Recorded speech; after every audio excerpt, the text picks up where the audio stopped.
En 1982, una niña de 11 años fue secuestrada a plena luz del día en este campo de béisbol en Marshallville, Ohio. Cuando su cuerpo medio descompuesto apareció una semana más tarde, los investigadores esperaban que estas fibras naranjas en forma de triángulo halladas en el lugar les llevarían hasta el asesino. Marshallville, Ohio, es una pequeña comunidad agrícola con una población de poco menos de 750 habitantes. Es la clase de pueblo donde todo el mundo se conoce, donde la gente se preocupa por los demás.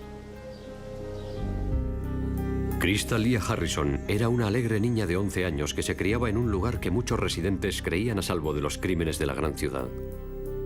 Krista Harrison siempre andaba por el pueblo. Cuando estábamos en el parque jugando al béisbol, su hermano y yo jugábamos en el equipo local. Krista siempre estaba cerca de la zona del catcher, por donde entrábamos y salíamos, siempre bromeando con nosotros. El 17 de julio de 1982, Krista y un amigo, un niño que vivía cerca, estaban recogiendo latas de aluminio en el campo de béisbol que estaba justo enfrente de la casa de Krista. Cuando el niño se fue a beber agua, una furgoneta se detuvo junto a Krista. El niño le dijo a las autoridades que el hombre obligó a Krista a subir a la furgoneta y se fue. Yo llevaba en el cuerpo de policía 10 años cuando ocurrió todo esto y nunca había visto nada igual. Nunca. Ni me acuerdo de la última vez que habíamos vivido un secuestro como este de una niña. Así que fue muy emotivo para todos. En cuestión de horas, la policía puso controles en las carreteras y dictó una orden de búsqueda de la furgoneta, que fue descrita como roja oscura o marrón, con ventanas en forma de burbuja en el lateral. El amigo de Krista describió al secuestrador como un varón blanco de entre 25 y 35 años, con pelo oscuro rizado y con bigote. Los voluntarios registraron toda la zona nada más producirse el secuestro. Por tierra, por aire y también por los ríos y estanques locales. Todo ello sin éxito. Esperábamos una llamada telefónica pidiendo un rescate a los padres, así que hicimos los preparativos para grabar las llamadas. Les instalamos unas líneas separadas para que las usaran y así no tuvieran el teléfono ocupado, a la espera de esa llamada pidiendo un rescate que nunca se produjo.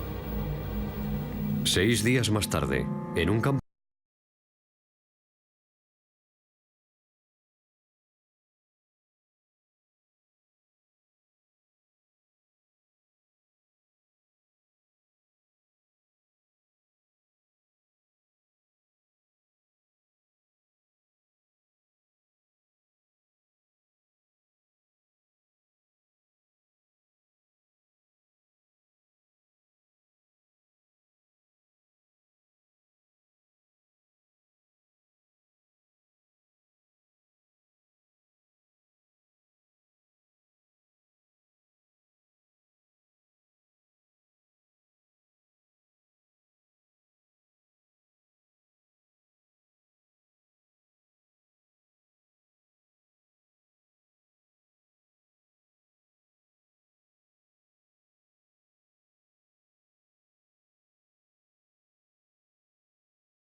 Pero había un problema. El hombre condenado por el asesinato de Harmon, Herman Ray Rucker, estaba bajo custodia policial en el momento en que Krista Harrison fue asesinada. Rucker estaba cumpliendo cadena perpetua por ese crimen. Las pruebas contra Rucker eran en gran medida circunstanciales, ya que los investigadores no habían logrado relacionar a Rucker con las llamativas fibras naranjas. Ahora los investigadores se preguntaban si se había condenado al hombre equivocado por el asesinato de Tina Harmon. De ser así, un asesino en serie andaba suelto por los campos de Ohio.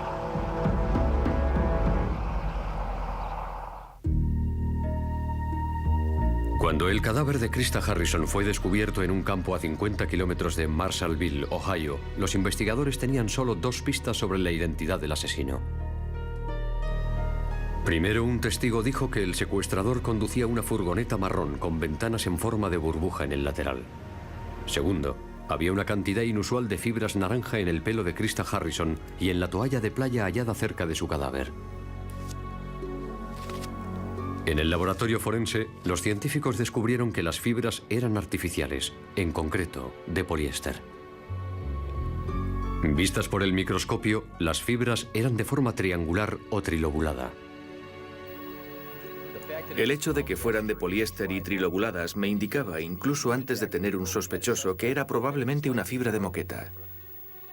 El científico forense Jeffrey Lynn estaba preocupado, ya que había encontrado las mismas fibras naranjas en otra víctima, Tina Harmon, de 12 años, que había sido violada y asesinada 8 meses antes. Un trabajador del campo itinerante, Herman Ray Racker, ya había sido condenado por el asesinato de Tina Harmon y cumplía cadena perpetua en la cárcel.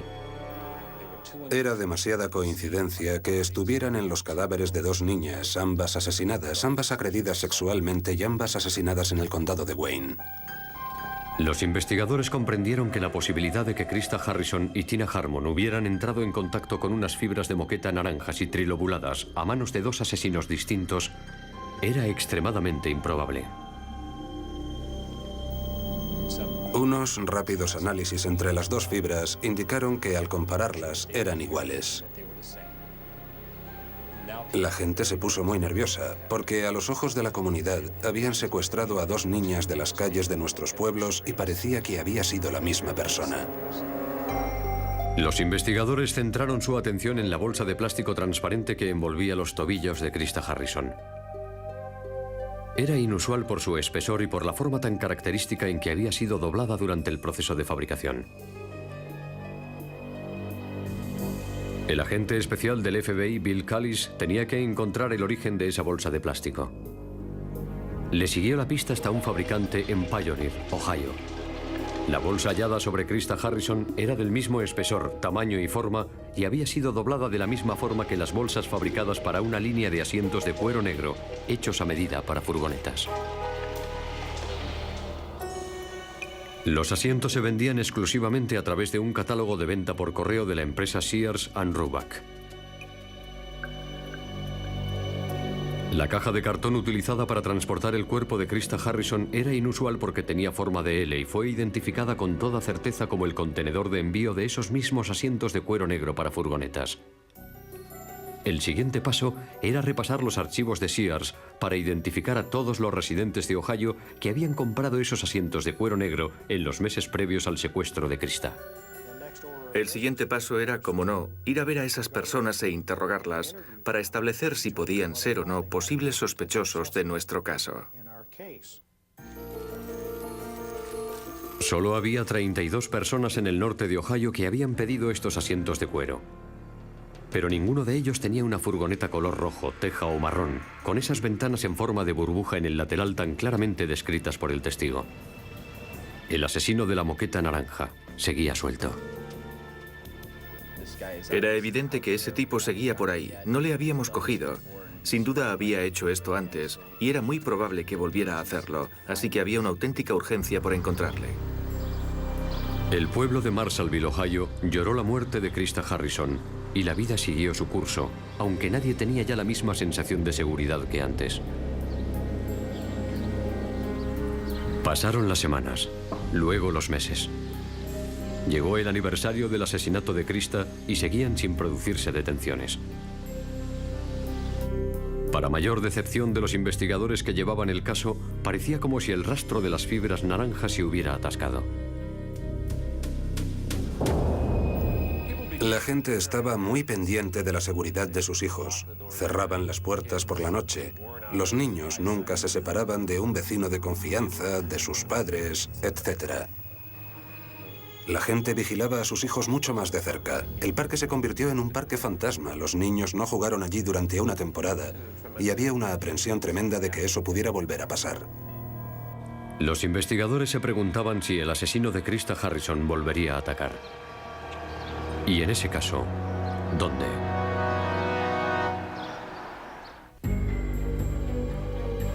El asesino de Krista Harrison había dejado tras de sí un rastro de pruebas físicas.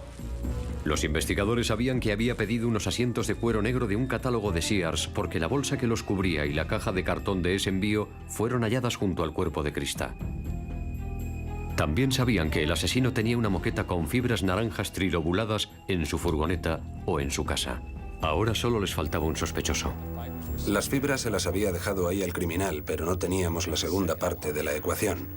Teníamos que cotejar esas fibras con las fibras en posesión de un sospechoso o un criminal.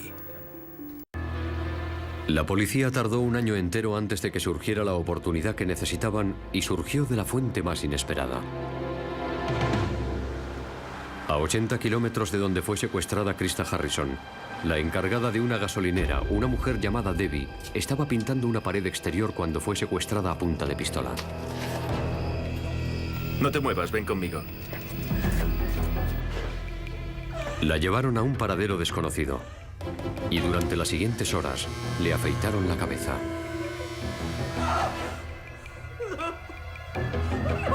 La golpearon, la violaron y la torturaron con electricidad. Fue algo sádico, algo inhumano. Y nadie debería estar en la calle después de hacer lo que me hicieron a mí. Yo tenía 28 años en aquella época. El hombre la torturó con el cable de una lámpara, lo cortó, lo enchufó y usó la corriente eléctrica. Fui torturada repetidas veces. Había sangre por todas partes, en el techo. Y fue en un pasillo, sobre un banco, donde me torturaron, con los 4 miembros atados. A la mañana siguiente, el agresor de Debbie la dejó esposada y encadenada a la cama. Como intentes escapar, te mato. Voy a salir. Enseguida vuelvo. Tras 12 horas en cautividad, sangrando aún de sus heridas, el tremendo instinto de supervivencia de Debbie entró en acción. Incluso pensé en comerme mis pulgares si hacía falta. Es decir, estaba desesperada por escapar, porque sabía que me iba a matar. Al final, Debbie se soltó una de sus manos y luego pudo liberarse los tobillos.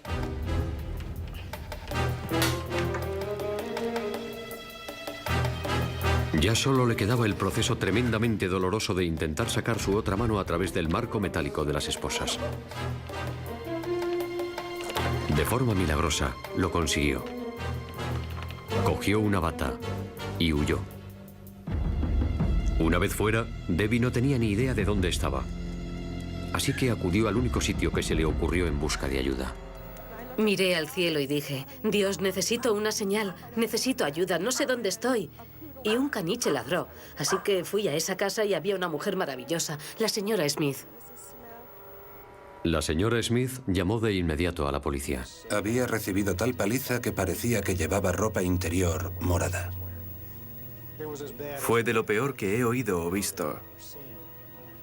Estaba llena de moretones. Le habían dado una paliza y le habían hecho cosas que no nos podemos ni imaginar.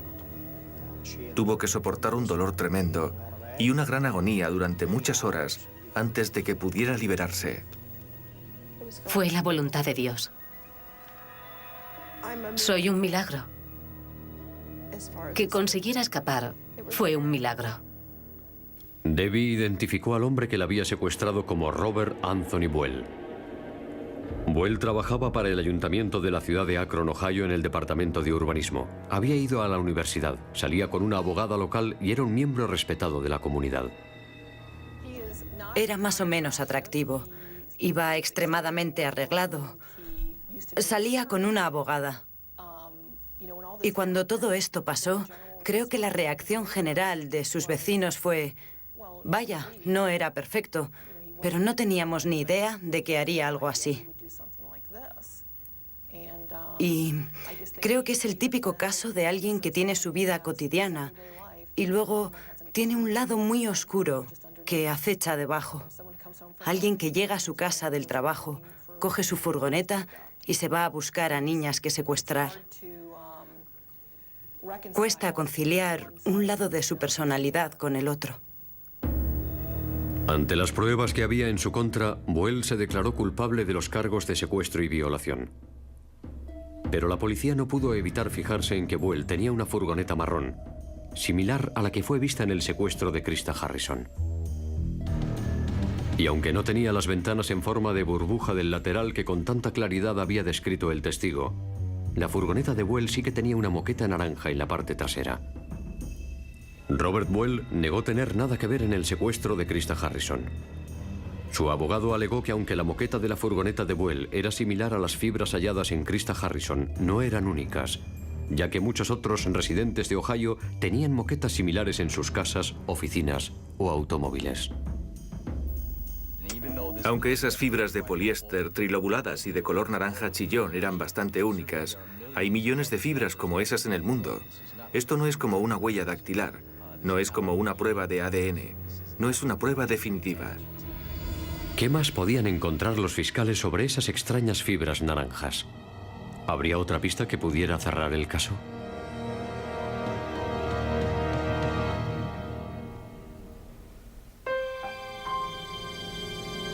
Un año después del asesinato de Krista Harrison de 11 años, la policía por fin tenía un sospechoso, Robert Buell, de 43 años, empleado del ayuntamiento de Akron, Ohio.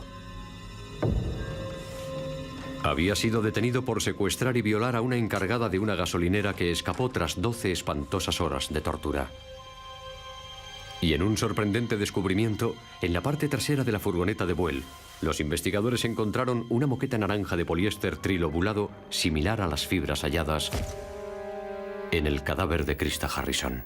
Ya teníamos la segunda parte de la ecuación. Teníamos las fibras del pelo de Krista, las fibras de la ropa de Krista, las fibras de la toalla de Budweiser, y ahora teníamos algo con que compararlas, las fibras de la furgoneta. Para ver lo singular o común que era la moqueta, los investigadores siguieron la pista de la moqueta hasta la empresa J.P. Stevens en Canton, Ohio. Los archivos de la fábrica indicaban que esa moqueta en concreto no se vendía mucho debido a su color. Solo habían fabricado 10.000 metros cuadrados de esa moqueta, y sus archivos también indicaban que de esos 10.000 metros cuadrados, solo 62 metros cuadrados se enviaron al norte de Ohio. La consiguiente investigación desveló que Robert Buell había comprado 2 asientos de cuero negro en Sears and Roebuck el 30 de junio, tan solo 3 semanas antes del asesinato de Krista. La bolsa de plástico que cubría esos asientos junto con la caja de cartón del envío fueron halladas junto al cuerpo de Krista Harrison. Robert Buell también tenía una furgoneta similar a la del secuestro de Krista Harrison. Era similar, pero no idéntica, ya que la furgoneta de Buell no tenía las ventanas redondas con forma de burbuja que había descrito el testigo. Sin embargo, los vecinos le dijeron a la policía que Buell había quitado las ventanas con forma de burbuja para instalar unas rectangulares al poco tiempo del asesinato de Krista Harrison. Y en el interior de la casa de Robert Buell había aún más pruebas que le relacionaban con el asesinato de Krista Harrison. La policía descubrió que Robert Buell tenía unos vaqueros idénticos en talla, modelo y con los mismos rotos que los vaqueros abandonados junto al cadáver de Krista Harrison. Unas pequeñas manchas de pintura beige y azul que había en los vaqueros abandonados coincidían con las muestras de pintura beige y azul en las paredes de la casa de Robert Buell. Un spray de pintura negra del garaje de Buell apareció en la caja de cartón hallada cerca del cadáver de Krista. Los fiscales creían que Buell se llevó a Krista Harrison a su casa nada más producirse el secuestro. Las fibras de la moqueta naranja de la furgoneta aparecerían más tarde en el pelo de Krista Harrison. Después de asesinarla, Buell metió el cuerpo de Krista en la bolsa de plástico de uno de sus asientos nuevos. Y luego metió el cuerpo en la caja de cartón en la que habían llegado esos asientos. Buell tiró el cadáver a 50 kilómetros del pueblo, en un campo. Un poco más allá, Buell abandonó los vaqueros y la camisa que había llevado puestos. El análisis de los huesos indicó que el cuerpo había estado sometido a temperaturas extremadamente altas durante bastante tiempo. Un indicio de que el cadáver pasó varios días en el vehículo antes de ser abandonado en el campo. Robert Buell no se imaginaba que las inusuales fibras de la moqueta naranja de su furgoneta, unidas a la capacidad policial para seguir la pista de la bolsa de plástico y la caja de cartón, supondrían su fin. El 4 de abril de 1984, un jurado declaró a Robert Anthony Buell culpable de secuestrar, violar y asesinar a Krista Lia Harrison de 11 años y fue sentenciado a morir en la silla eléctrica. Herman Ray Rucker, el hombre condenado por el asesinato de Tina Harmon, recibió un nuevo juicio, ya que las mismas fibras naranjas y trilobuladas fueron descubiertas en ese escenario del crimen. Rucker acabaría siendo absuelto. Los fiscales creen que Robert Buell pudo haber participado en el asesinato de Tina Harmon. Pero Robert Buell lo niega y no se han presentado cargos. Los investigadores coinciden en que de no haber sido por el valor, la perseverancia y el instinto de supervivencia de Debbie, Robert Buell jamás habría sido apresado.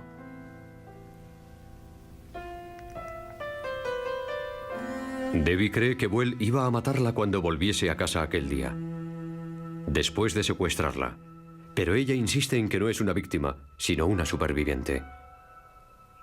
Dice que su recuperación ha sido posible gracias a su marido, su familia y el tiempo transcurrido. Igual de importante fue su capacidad para olvidar su ira y para expresar gratitud por haber salido con vida. Tengo que creer que Krista está mirando, que nos ve a todos nosotros. Y tal vez fue el ángel que me ayudó.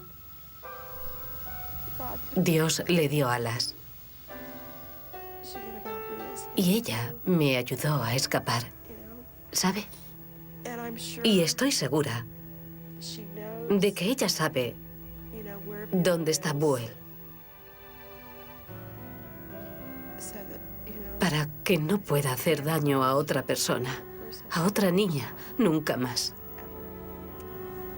Solo espero que todo lo que le hiciera fuera rápido y que ella se fuera con Dios. Por supuesto, un buen trabajo policial y datos científicos. Sin eso, este caso jamás se habría resuelto. Fue gratificante saber que la ciencia forense tuvo un papel importante y que esas fibras fueron muy importantes. Cuando vi las fibras por primera vez en la víctima, supe que podían llegar a ser muy importantes y resultaron ser la relación definitiva entre ese individuo y Krista Harrison. Este caso se basó en pruebas científicas y las fibras fueron la prueba científica que permitió que el jurado declarase a Buell culpable de matar a Krista Harrison y le impusiera la pena de muerte por ese crimen. Los Harrison sufrieron una pérdida tremenda en su familia y no podemos comparar la pérdida de la familia Harrison con la pérdida del pueblo. El pueblo perdió una parte importante, una niña, pero la familia Harrison ha sufrido mucho más que el pueblo y siguen sufriendo. Nunca superarán haber perdido a su hija. Y el pueblo sufre, aunque no tanto como la familia Harrison.